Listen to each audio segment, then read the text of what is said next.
Welcome back to Momentous Struggle, a Star Wars Shatterpoint podcast. On this week's episode, we're just going to run down some of our league games, take a look at what Aubrey's trying to do this week, and how much he's see how he's improving with his games and everything along those lines. I think he's doing pretty good, but we'll take a look and talk with Aubrey and see what's going on. But yeah, let's go ahead and jump into it. How we doing this week, Aubrey?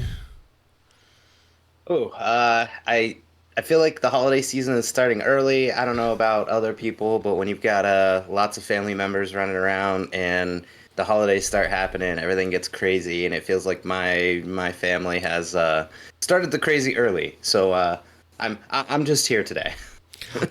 Yeah. My mother-in-law she lives back in upstate New York, but she's retired, so she's like coming out for Thanksgiving, but she's gonna be here next week, starting next week through Thanksgiving. So yeah, she's visiting a lot of family out here. So she's gonna be starting being back in Arizona here in a couple of days, I think. So yeah, getting ready for that holiday extravaganza to last for a while. Good. Good luck. Good luck. Godspeed. May the force be with you. Yeah, it should be all Don't right. force choke anyone. I mean, I try all the time. It doesn't work for some reason.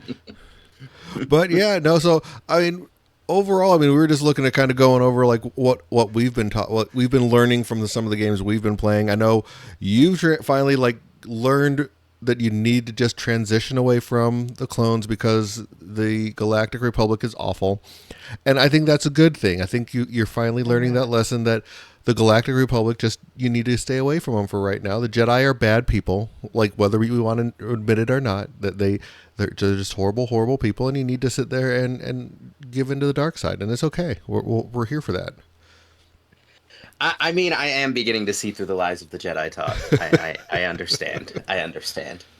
It's been interesting because like I was saying, I was playing just a for fun game with one of the locals in our shop. He had played in one of our first tournaments. Or at least we had met, and then he had taken a break for a while, and then he was kind of coming back in. So we just did a friendly game. We only got through one struggle because there was a lot of like, wait, what is this rule again? How does this rule work? Timing. Oh, I actually have an interesting one for you, Todd, because this is something that we went over in our game. When does a figure lose their exposed condition? On the spot. At what time do they? It's a trick question. Well, I would assume that it would be after the attack resolves. And that's how you and I have been playing. Uh-huh. But of all the people, Craig, who had taken a break and came back, he pointed out that the way the rules are written, it is after your dice results are locked in and before you go to the tree. Okay, so you you can lose it and then regain it on the tree. Yeah. Okay, that makes sense. And you have to really look at the wording. So everybody, look at that wording of when it says expose leaves and double check that because I looked it up. I was like, wait, what? Because he was like, all right, so I do my attack and then you're gonna get exposed again. And I'm like, well, wouldn't it just be another damage? And he's like, no, you're gonna get another expose again because it's gone. And I went, what? So hey, even if you've only played a handful of games, you could still learn stuff. These rules are a little complicated, but I kind of got derailed because I didn't want to forget that detail because that was interesting. But in this game, I got to see where the Republic might actually be good. I saw a glimmer of hope here, Todd, because in our game, I was playing Mother T and Maul. He was playing Padme and Mace, actually. No Obi Kenobi. Left General Kenobi at home. And his strategy was to just keep the clones as far back as possible. Never send them into the fray. And he was able to just get off all these coordinated fires and exposed. And I mean, we had a very good back and forth. I ended up losing the struggle. And again, we were looking at rules a lot, so it was kind of slow going. But I think as long as you're not dealing with Vader, who's getting right up in your face as soon as possible, because I was also playing, somewhat of a controlling range list, right? The acolytes are range, Mother T is mostly range. I mean, she does pretty good with both. I was playing with Obi-2 Maul and the Super Commandos, which that's more of a melee focused list. But he just worked really hard to keep his clones away from my melee squad and focus them all on Mother T and that range squad that I had. Oh, I guess I had Savage in there, so he's melee. Well, whatever. The point was is he stayed at range and was able to keep getting all these coordinated fires off, and it actually worked pretty well because I mean there was some unfortunate dice rolls, and there was a moment in our struggle where if I had just refreshed my deck, and if I had drawn anyone besides Maul and Super Commandos, I would have won the struggle. I drew Maul, put him in reserve. What do you think I drew next? Yep. Super Commandos. Yep. Super Commandos. Like I had a brand new deck. I just needed a Shatterpoint card or any of my other units, and I just didn't. I drew because everybody was on the my right side of the battlefield, and Maul and the Super Commandos were holding down points on the left side of my field, and I just needed someone on this side of the board to activate and take a point, and I would have won. That's all I needed. I even at that point I was like, well, I'm gonna see how far I can get the Super Commandos. Yeah, no, it wasn't far enough. They could not. Like I mean, if I had gotten both of their shoves, but nah, there was no hope. No, and I think that's kind of where I think most people that play Republic are kind of going, was like a very Padme focused list with her entire box, just because it seems to be doing well, and teaming her up with either Mace or Obi-Wan seems to be the general consensus for what is the right thing to do in the Republic right now. And that probably is even going to change a little bit more once the Plo box comes out. So I think people are, I don't think the Galactic Republic and the clone synergy is like strategies are the worst out there. I think they just are going to take a little bit. I think they just are going to take a little bit more work. Once someone figures out the right way to play them and the right way to put them out there, it'll probably help. I mean, just hear me out. They're not the worst, and they're not going to be the worst, because we still have Ewoks to come. So I mean, the Ewoks are probably going to be much better or much worse anyway. So. Oh great. Oh great. So on the scale of best to worst, we have the 14-year-old Padme, then genetically engineered soldiers for war, teddy bears. Exactly. Is that what I'm hearing, Todd? Yeah, That's the scale. Exactly. Okay. I mean, not to throw shade at Padme and the Handmaidens. If I haven't read the trilogy that's about her story as of becoming queen and becoming the senator, from what I understand, I mean they are highly trained. Don't get me wrong, but I was talking about this in my League game. I was like, why do the clone troopers have less durability than teenage girls? Like, I get that they're very well trained. I'm not trying to throw shade.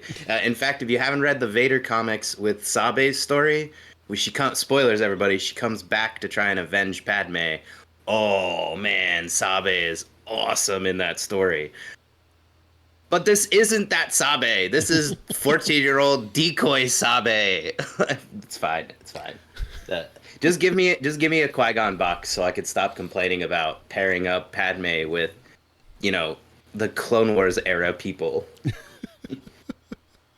No, I get it. I mean, but overall, I mean, I think there's potential there, and I think everyone's going to continue to try and make what they want to play work, and I think eventually we'll get there. I mean, and especially as more pieces come out, I mean, it might be a mix of having one Republic squad and maybe like the Luke box, like mama and son paired up together or something like that, trying to fight their way through some stormtroopers or something. So I think it'll be a fun box that's going out. So you had 2 games this week that you got to play? So I ended up not playing my other League game because the person ended up being sick, so we rescheduled for next week. I did set up. Like I'm finally getting a couple of my other league games sort of ready to go. It's been a bit of like hunting people down because we all got thrown into Longshanks, and like I have one opponent that has no contact information. Their messaging isn't turned on Longshanks, so I can't even message them through Longshanks. And I'm just like, well, you paid for this league. I assume you're gonna just find me at some point. Exactly. Like I don't Exactly. know what else. Either that or they're I don't going to know what drop else and to you're going to do. free win for it. But I mean, that happens in these leagues. I mean, sometimes life happens and everything along those lines. But so you've been running a lot of the mother lately, and what great our mother Talzin with her Night Sisters and Savage. I mean, how do you feel about her? Like after a couple weeks of like giving her a good run. Yeah. So not to copy Rogue Support, because I know they did a really great episode. They did. In fact, shout out to them. So the lists I've specifically been running is I've been running the Mother T box just as is, so her Savage and the Acolytes, and then I've been trying out different primaries and different units in the other group. But let's be real, Maul is really good. Maul is pretty much, I think, just where you want to be if you're trying to really maximize your Dathomirian synergies. So the other list I've been running is Maul, Obi-2, and Super Commandos. And my thought process was, as I alluded to, is that I have like a melee focus list and a more controlling list. But after listening to Rogue Support, I think I need to actually switch those. I think I need the brothers to be together, Maul and Savage, Mm-hmm. and keep Obi next to Mother T so that he can use Mind Trick to protect her. Because that didn't even occur to me. The way I've been playing Obi-2 is I kind of like have been letting him sort of be by himself so that there's a very high risk of if they even try to attack him, nope, I just Mind Trick and the attack ends. It didn't occur to me as much in this list to think about his role as protecting Mother Talzin so that she can keep doing her stuff. And once manipulating hand costs 3 force, it is rough, Yeah. rough. Even with Maul taking care of your force economy, the first time she got wounded, I was like, oh, this is gonna take half my force pool to just move somebody off the point. I mean, if it wins you the game, it wins you the game, but that's not always what happens. Yeah. Sometimes it's just a bit of a swing. So that's the first next thing I'm gonna try. I'm thinking about trying bounty hunters as the support instead of the super commandos. I wanted the super commandos just because they're more melee focused and they have like the jump, the jetpack ability. Like I just like the Mando super commandos in general. I've been running them just without any other synergies, and they still do pretty well.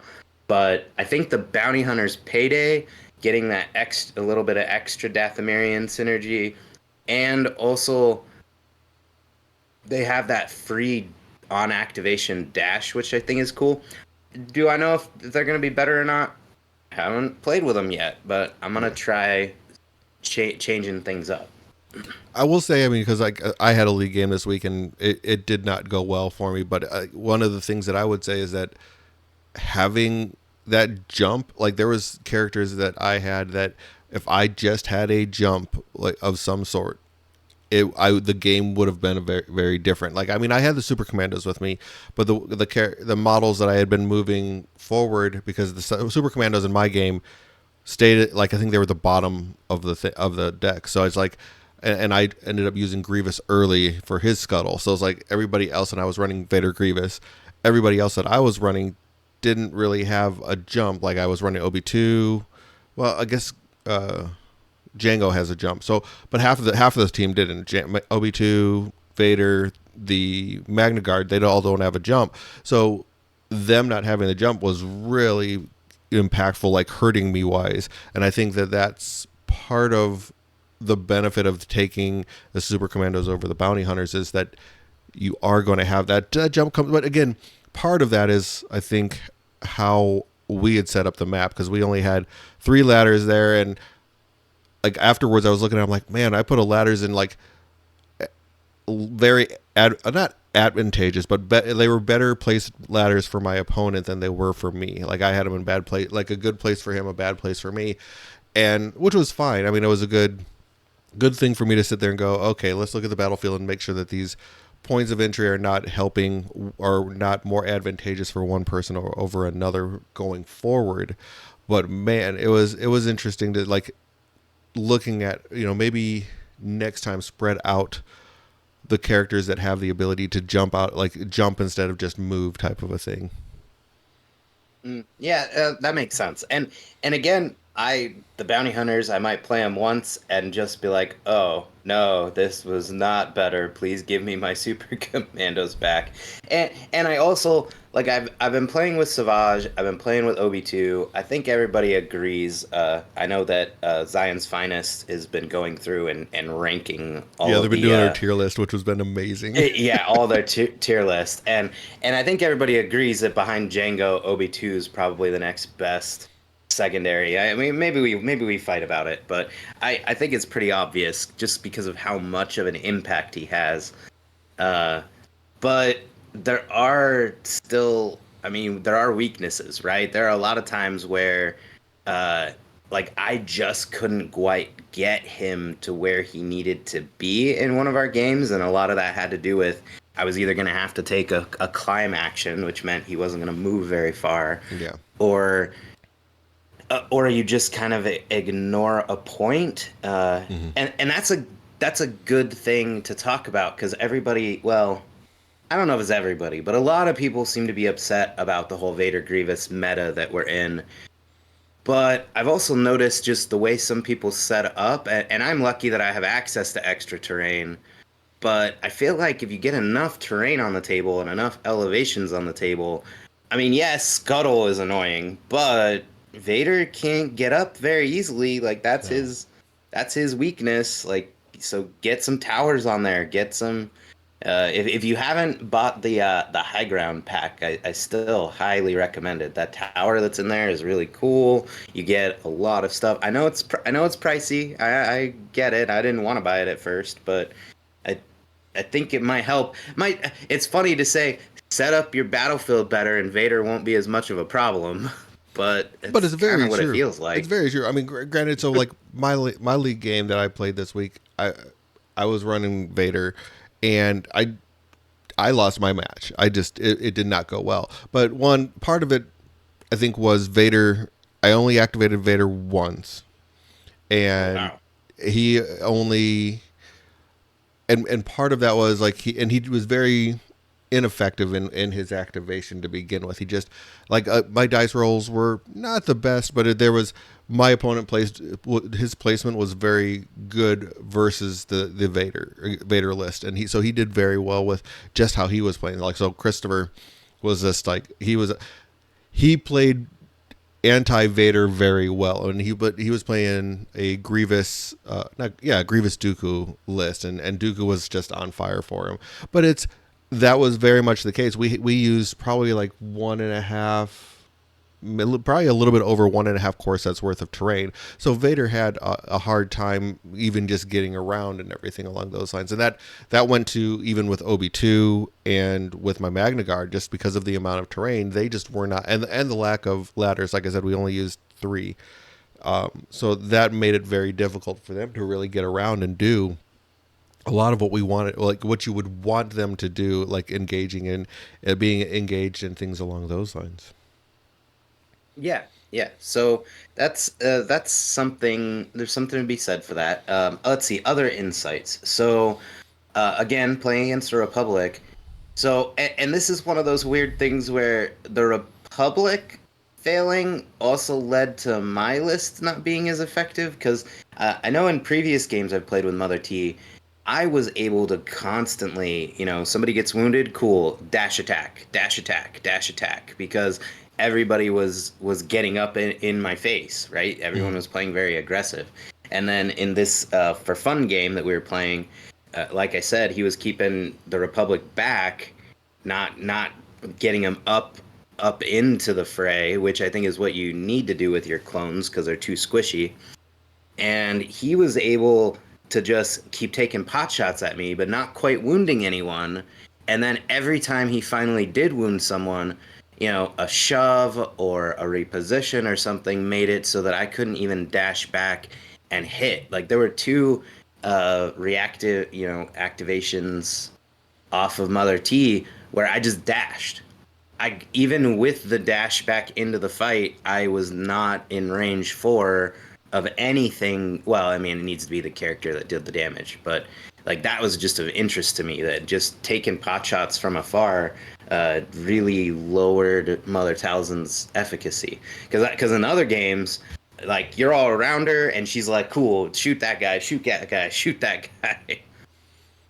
So yeah, and I think that's kind of like the goes to show like the role of what Mother Talzin is and what she's like how she's being used most effectively is against that Vader Grievous meta where it's all melee. So if like you're bringing Mama T and they're playing a range strategy, she's not going to be nearly as effective as she was. Like you said in your game, she didn't do as much as she would have done like against like when you and I played against Vader Grievous.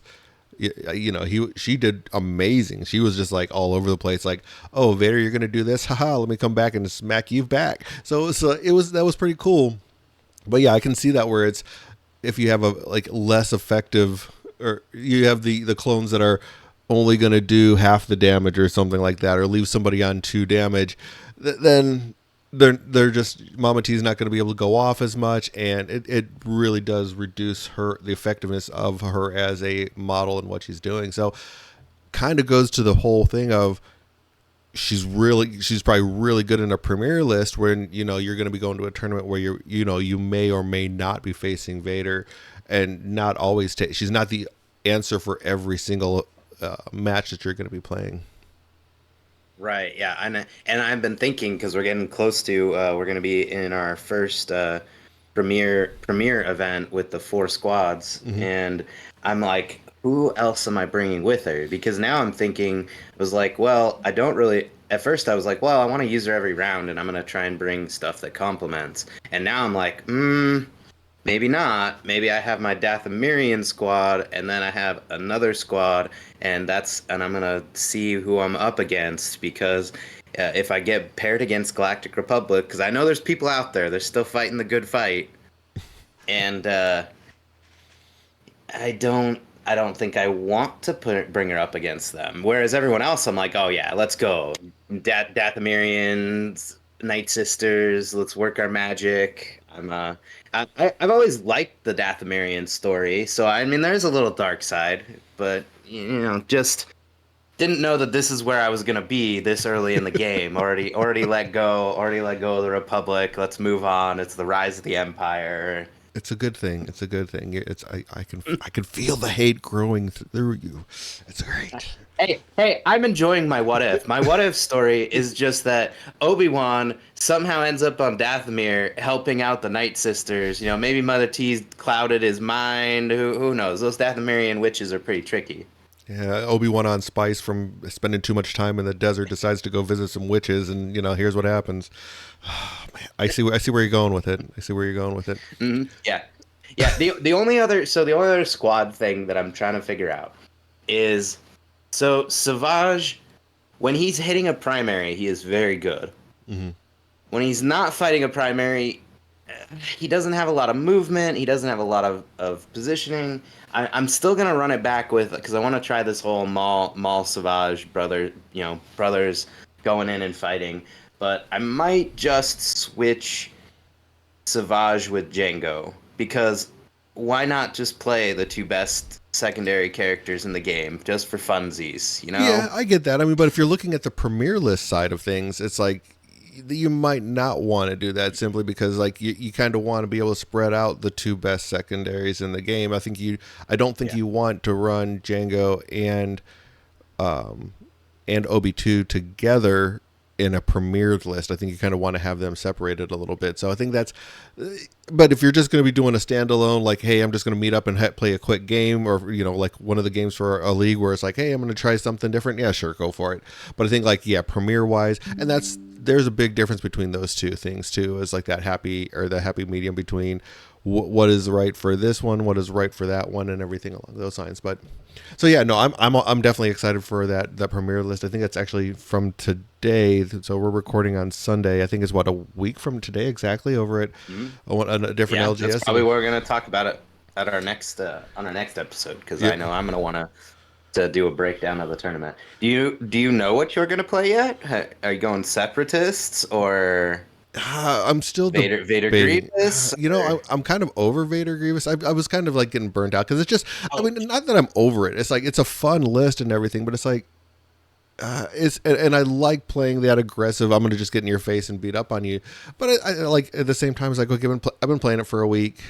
No, like a month or two now. Like it seems like. So I'm like, I want to try and play something different. And it being premiere is like I'll probably be playing like I'm honestly looking at like doing like a Separatist Dathomir list, like where it's like Grievous, Dooku, and then Maul and Mama T. Like those four as my primaries is kind of where I'm heading towards. Okay. Yeah, that's funny because that's what I was thinking about, because we only have a week to go, and I have a business trip on. I'm going to be leaving Wednesday night and then coming back Friday night, and so I'm probably not going to the shop on Wednesday this week. So I only have one league game to get in, and then we have the tournament, and I'm like, well, wait. What do I have the most experience with? Galactic Republic, not doing that. I was like, well, what's the next thing I have experience with? Well, it's the Dathomirian Witches. Okay, fine. I'm like, what after that? I have like a couple of games under my belt with like Mandos, Separatists. I think I've only actually played with Vader once, I think, because it's been so hectic. So I'm like, I don't really want to bring like the meta Vader Grievous list because I don't have hardly any experience with it. I might just lean into hoping that we've got a lot of terrain and just bring all Mandos. There you go. I actually have the second most experience, or third most, whatever, with the Mando squad, and I don't know. I'm kind of feeling like doing the Mandalorians are stronger together. Like that could be a thing. It just means I have to retool. I just got to retool the mother list. So we'll see. Maybe I'll go Separatist, but there's something, you know how I am, Todd. I already got Obi-Wan over hanging out with the Dathomirian Witches, and that's weird enough. But the Separatists and the Night Sisters are gonna team up. That's not what happened in the story. Come on now. They sort of did for briefly. They were frenemies. It's fine. They sort of did. So no, I mean, I think that would be but.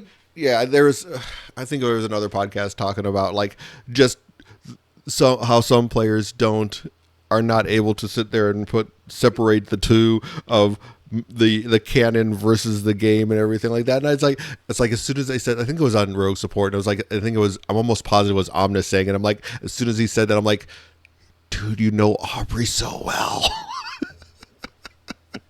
Yeah. Hey, I'm getting there. I had Maul and Obi-Wan on a team together. I mean, come on. Even if in some crazy what-if story Obi-Wan ends up on Dathomir helping the Dathomirian Witches for whatever reason, there's no way he and Maul would be on the same team. Like, Maul would probably start attacking him like in the middle of the fight and be like, Obi-Wan's like, wait, hey, they're over there. I'm on your side. Like I can break canon, but even that's like a step too far. Like, how many times did Maul just be pissed off that Obi-Wan didn't show up for a fight? He's like, I did this all for Obi-Wan. Where is Obi-Wan? Yeah, he's like, now you're on the battlefield. Like, who are you again? Right. Like, I don't. No, I get it. I totally see it. I totally see it. No, so I mean that's kind of the thing. But yeah. I mean, like. So I did want to kind of go into my game a little bit because of the league game I had with because Vader Grievous, because it just like overall I think there was some mistakes that I made that I like looking back going, oh man, I should have done that, because like I think the second card I pulled was my Shatterpoint card, And my opponent had already moved up one of their secondaries to the center line and was holding a center point. So I was like, okay, I'm playing Vader Grievous. I can Grievous all the way up. Vader dice, take out that secondary. And so I put, because this was struggle one, I put him on the left center basically point. So he was holding that, but still within melee range to sit there and attack the person that was holding the overall center point. But I didn't wound him, and so I was like, and I took Vader dice, Vader damage, didn't do it. I was able to move Obi-Wan up so that Obi-Wan was able to mind trick and protect Grievous, but I mind tricked twice. So like even with seven exactly to protect Grievous, and Grievous still ended up going down at some point in time, So it was like, because Grievous was just. And I had him on his more defensive side, quote unquote, which is not that defensive anyway. But I had him on his more defensive side, and it just wasn't doing that. I mean, my opponent played well and was like basically forced me to make the decision to use my force in ineffective ways, or not the most. I wouldn't say ineffective. It was effective because I was keeping Grievous alive, but it was not the most optimal for me to do. Like if I there was times where it's like, maybe like looking back, it's like, should I have just let Grievous get attacked and not wasted the force? Because at the end, like when I got to the end of my, I think it was, because the last thing that I had to activate was my super commandos, and I didn't have enough force to actually even jump them forward because of the fact that I did mind trick twice. And so there was like I think there was, like I said, that was a big decision, was using that twice to try and keep Grievous alive, and it didn't keep Grievous alive. So there was some bad decisions with that. And then on top of it, I think like you and I were talking before, I had in order to flip a second point, I needed to sit there and jump in and use my Django to attack my opponent's Maul. And Django completely whiffed on his attack, and it's like I needed him to wound somebody, and then like I was gonna use his pull to pull somebody off of the point, and I would have been able to flip the point, and none of that happened, because it was like, well, there was no point in wasting the force to use a pull, since I didn't wound the person who was on the point, and it was like an elevated point. I needed to wound the person on the elevated point, and it was just like, okay, well, that was useless. So I mean, it happens. It happens. I mean, like I said, like my opponent Chris, like he played amazing. He positioned very well. He made me make decisions that were suboptimal for myself in the moments of the game, and I think that was like a really good thing that he was able to do, and made me take a look back, going, okay, when those decisions are given to me again in the future, how do I respond with those decisions? So it was a very good learning game for me, for sure. Yeah. Well, okay. So I have, just my thought based on what you said. If your strategy had worked and it had prevented Grievous from getting wounded, would the force use have been worth it? Potentially. Because it sounds like the only reason it sucked is because you spent 4 force protecting Grievous and he still got wounded. Yeah. So, I mean, that sounds a little bit like you were unlucky. Because at first I'm like, well, yeah, using double mind trick, like I have in my example, if I have to use both manipulating hand and mind trick more than once, my force is gone. Yeah. So I get what you're saying, but I mean, had you protected Grievous, you would have looked like a big brain moment, right? Probably, yeah, exactly. I think it would have been, and the other piece of it was the other problem I ran into is when Django didn't do what I needed him to do, because like if he would have wounded the Maul, or it wasn't Maul, it was Savage. If he would have wounded Savage, I would have refreshed force, and that would have offset using that twice. But because he just completely whiffed on his attack, I didn't get that force back, and that would have completely nullified that entire force issue that I had. Was if I would have, like, I think he only needed to do like 3 damage or something like that to Savage, and it was just like nothing. So it was. There was like I said, there was a couple of bad attacks there, but it was like also like I said, very good play by by Chris.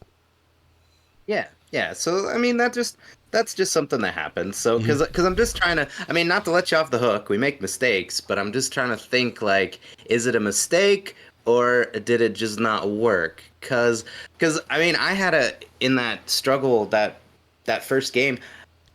I my rolls were so good that I never actually had a moment where I had to use either mind trick or manipulating hand. Hmm. I didn't use manipulating hand until I had my second go through my deck. Like I still had force. I still had three or four or force left over by the end of it, and that was with using everyone's abilities that I had to. Like just the threat of manipulating hand and mind trick was enough to keep my opponent off.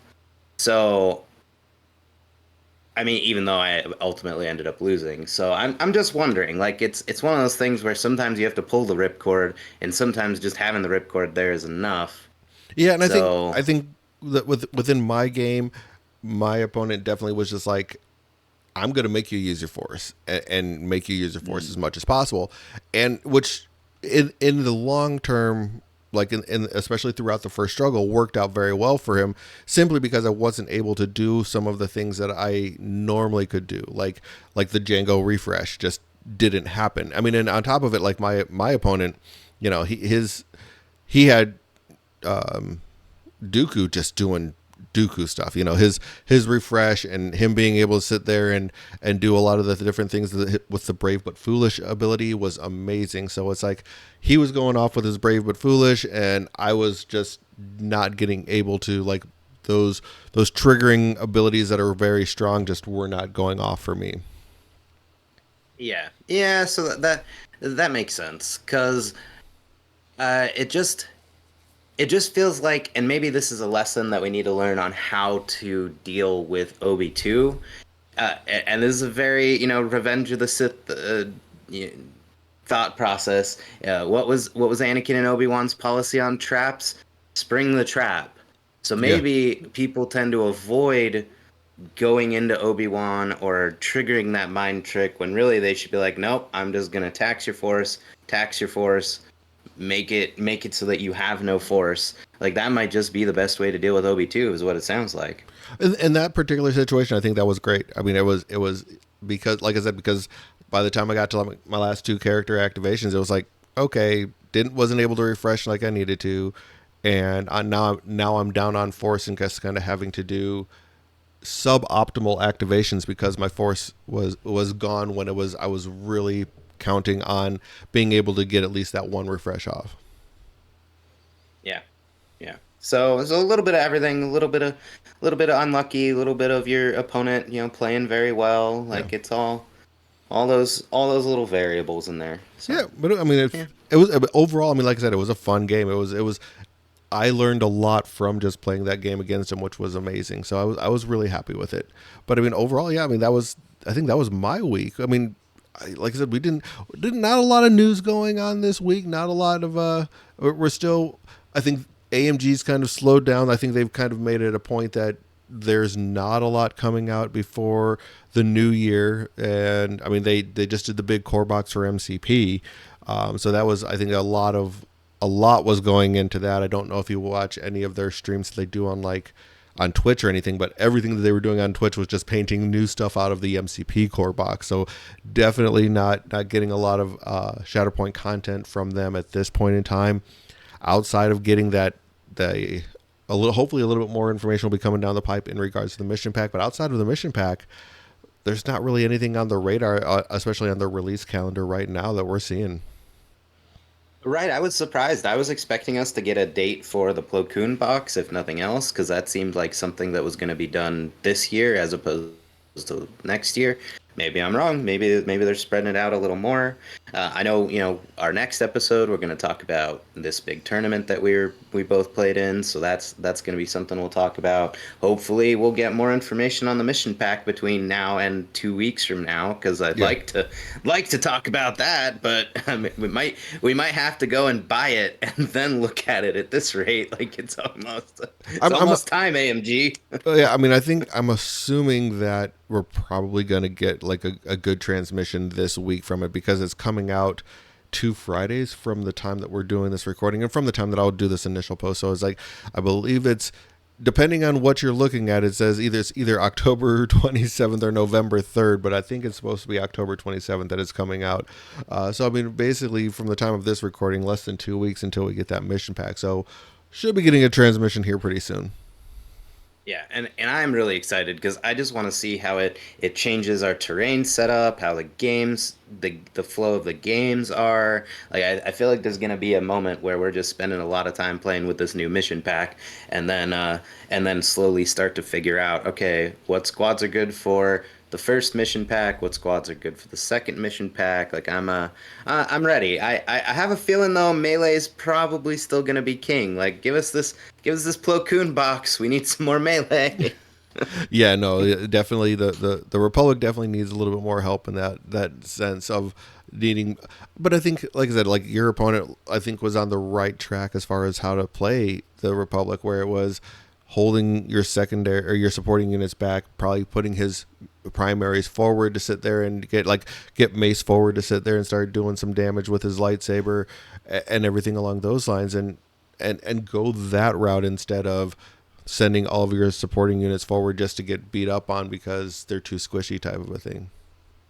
Oh yeah, and I have to say, with just last thoughts, Mace and Padme seemed really good in terms of force economy. I don't think, my opponent ran out of force that entire game just because of between Mace's refresh and just the fact that pretty much all of his models on the Handmaiden side just needed like on average one force maybe, and then the pawns and the ARF troopers, I guess, have defensive maneuver, right? But like pawns doesn't use any force. Mace doesn't really use any force unless he uses rerolls.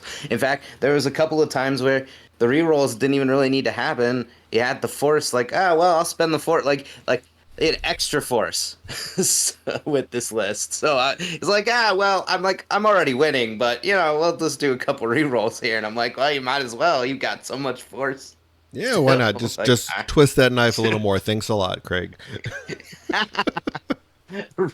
right.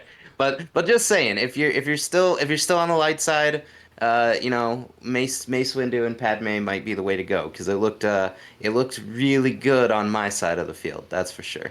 Good. Well, I'm glad that there's hope for the Galactic Republic to sit there and try and try and still be viable, because it's, if you're just the same list as the one winning over and over and over, it just isn't fun. I think there needs to be a little bit of variety in the game, or else it just kind of gets a little boring and things along those lines. But again, the game is young still, so I don't think we can't really get too worried about it. It's like I think I've had this conversation multiple times. I mean, I don't like to go back to MCP too much, but I played MCP from the start, from the day it was released, and looking back at that point in time, the game was really this kind of the same way, where it's like, this is the meta thing to do, and this is what you're going to do. Like there was like really just one big bad, and that's and you just played that big bad, and that's if you wanted to win, and you did.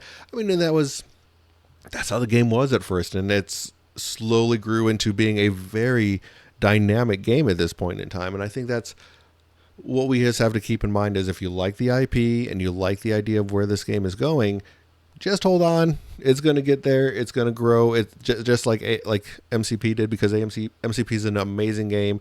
And the company has shown that they're willing to sit there and go back and look at things.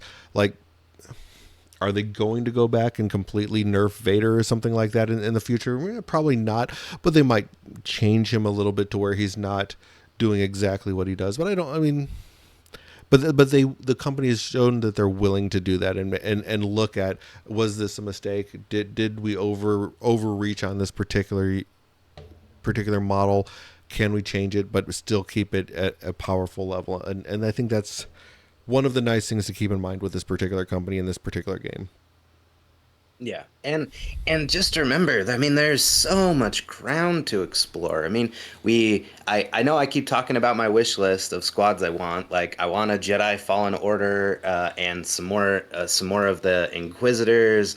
Like, I think those would be two great boxes that they could make pretty easily that lend themselves towards squads. Then you have what else was I thinking about? Then Well, there's you want your there's Jin Qui-Gon Jin box, but Oh, right. Yeah, no, you can go back to you can go back to episode 1. You can pull there's a few boxes that you can get just by going back to episode 1. I mean, they haven't even covered all of the TV shows that like we got a Mandalorian box cuz Mandalorian I think is the most popular. But remember, we have a spy tag. They could do an Andor box. They could do an Ahsoka box. They could do a book of Boba Fett. Can you imagine if they gave us Boba Fett riding the Rancor? I I know that's probably too big, but that would be freaking cool. Like, okay, fine, no Rancor. You could at least get your supporting characters could be our little Vespa friends. oh my god, Little Vespa friends. No, no, no. no, Okay, no, fine. You're probably gonna get the Gamorreans. Yeah, the Gamorrean guards. yeah. But like you can get a Boba Fett, the Gamorrean guards, and then the assassin. Oh, why am I blanking on her name? But like, look, like I haven't even gotten to the original trilogy yet. Yeah. I'm just pulling squads from, and of course you can get villains from each of those shows. You get an opposing squad box. I'm just saying, AMG, you got a lot of ground to cover before we even get to like we're probably gonna get stuff from A New Hope. We're probably gonna get stuff from Empire Strikes Back. I assume eventually, if we're going into New Republic territory, we're probably gonna go into the sequels. That like this we've got years of stuff to add to this game. Like, Yeah. sure, Jedi Hunter's ruining our days right now, but there's so many places they can go, and I hope they do all of them. I even want High Republic. I know I've been a little down on the lore of High Republic only because it just feels disconnected a little bit from itself.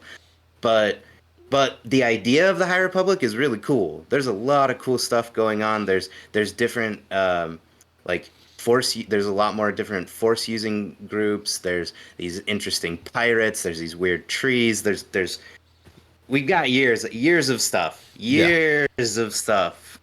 Oh yeah, no. Before you ever get bored. That's the nice thing about the game is that there's and the Star Wars universe in general is that there's a lot to pull from. I mean, outside of Chewbacca, there's only one Wookiee that we know that's coming out, and there's tons of Wookiees. I mean, you could have a Kol Kashyyyk box if you wanted to.